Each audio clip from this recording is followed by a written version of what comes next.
कि सूर्यभान सिंह जी आपके विधायक होंगे और लखनऊ में भारतीय जनता पार्टी की सरकार बनेगी, लेकिन यही कहने के लिए मैं आपके बीच आया हूं कि जो लोग अभी भी गुमराह हैं वे कान खोल करके सुन लें कि समाजवादी पार्टी और बहुजन समाजवादी पार्टी का मतलब देश का पैसा करबला और कब्रिस्तान में लगाना, और भारतीय जनता पार्टी का मतलब इस देश में आपकी आस्था के प्रतीक अयोध्या में भगवान राम के भव्य मंदिर के निर्माण का गांव, गरीब, किसान, नौजवान, व्यापारी की सुरक्षा, यह कार्य कोई कर सकती है तो केवल और केवल भारतीय जनता पार्टी कर सकती है। और भारतीय जनता पार्टी इसीलिए अपनी चुनाव घोषणा पत्र के साथ आपके बीच आई है। सज्जनों, आज अगर प्रदेश में विकास बाधित हुआ है, आज आप जैसे नौजवानों के सामने अगर पहचान का गंभीर संकट खड़ा हुआ है, अगर प्रदेश में कानून व्यवस्था की स्थिति ध्वस्त हो गई है, तो इसके पीछे समाजवादी पार्टी और बहुजन समाजवादी पार्टी बराबर की जिम्मेदार हैं। मुझे कहने में कोई गुरेज नहीं, जब प्रदेश में विधानसभा के चुनाव हो रहे हैं और प्रदेश में मुद्दा विकास होना चाहिए था, सुरक्षा होनी चाहिए थी, तब उत्तर प्रदेश के अंदर सपा और बसपा के पास अपना विकास का कोई एजेंडा नहीं, इनके पास व्यापारियों की सुरक्षा का कोई योजना नहीं, इनके पास नौजवानों के भविष्य के लिए किसी प्रकार का कोई कार्यक्रम नहीं, और इनके पास किसानों के उत्थान के लिए भी किसी प्रकार का कोई इनका एजेंडा ही नहीं। ये विकास विरोधी हैं, इन्होंने हमेशा प्रदेश को लूटा है जब भी अवसर मिला है, और इसीलिए जब चुनाव में भारतीय जनता पार्टी विकास और सुरक्षा के राष्ट्रवाद के अपने मुद्दों के साथ आई, इन्होंने नया कार्ड खेला। सपा और बसपा में इस बात की प्रतिस्पर्धा चल रही कि कौन कितने मुसलमानों को प्रत्याशी बना सकता है।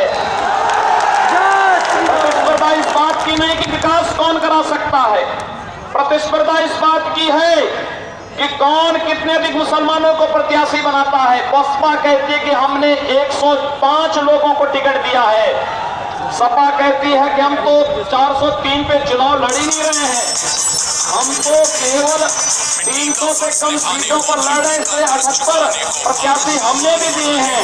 जब उनको आपसे मतलब नहीं तो फिर उन लोगों को वहीं भेजो जहां से उनको वोट मिलता हो।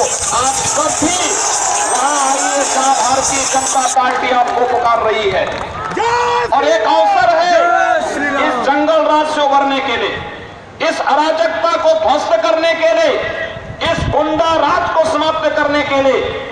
आज केंद्र से हम पैसा भेजते हैं, वह पैसा प्रदेश की सड़कों पर नहीं दिखाई देता, वह पैसा गांव में बिजली के रूप में नहीं दिखाई देती, वह पैसा चिकित्सालयों में चिकित्सक और दवा के रूप में नहीं दिखाई देता, वह पैसा विद्यालयों में शिक्षक के रूप में नहीं दिखाई देता, वह पैसा जो दिल्ली से आता है वह पैसा नौजवानों की नौकरी के रूप में नहीं दिखाई देता है, वह पैसा केवल कब्रिस्तान की बाउंड्री वॉल में दिखाई देता है, वो पैसा करबला के रूप में दिखाई देता है। पूछिए यहाँ के विधायक से, विधायक निधि का पैसा जनता का पैसा होता है, और जनता के पैसे का इतना दुरुपयोग ये स्वीकार्य नहीं होना चाहिए। और यही कहने के लिए आज हम आए हैं, जो लोग जिन्हें जो पसंद है उन्हें वहां भेजो। हमें विकास पसंद है, हमने विकास किया है, मोदी जी की योजनाएं देखिए, उज्ज्वला योजना बिना भेदभाव की हर जाति, हर मत और मजहब के लिए। हमने दीनदयाल उपाध्याय ग्राम ज्योति योजना के माध्यम से बिजली दी, किसी की जाति नहीं पूछी। हमने देश के अंदर digital India, stand up India, startup India, skill India की योजनाएं चलाई, जनधन योजना चलाई, प्रधानमंत्री फसल बीमा योजना चलाई। हमने किसी की जाति और मजहब नहीं देखा, लेकिन जब सपा और बसपा जाति और मजहब देख करके पैसा खर्च करती है, समाजवादी पार्टी ने चुनाव के पहले 2012 में कहा था ना कि हम बेरोजगारों को बेरोजगारी भत्ता देंगे, नहीं दिया।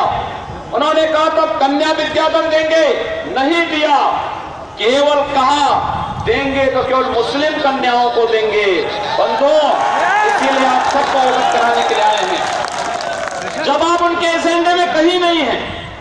आपके लिए कोई योजना नहीं, आपके लिए कोई कार्यक्रम नहीं। आप सबसे अपील, सूर्यभान सिंह जी आपके लिए नए नहीं हैं, एक अनुभवी नेता है, 2 बार विधायक रहे हैं। भारतीय जनता पार्टी ने जिस सीट पर अवसर दिया, भारी बहुमत से चुनाव जीत करके गए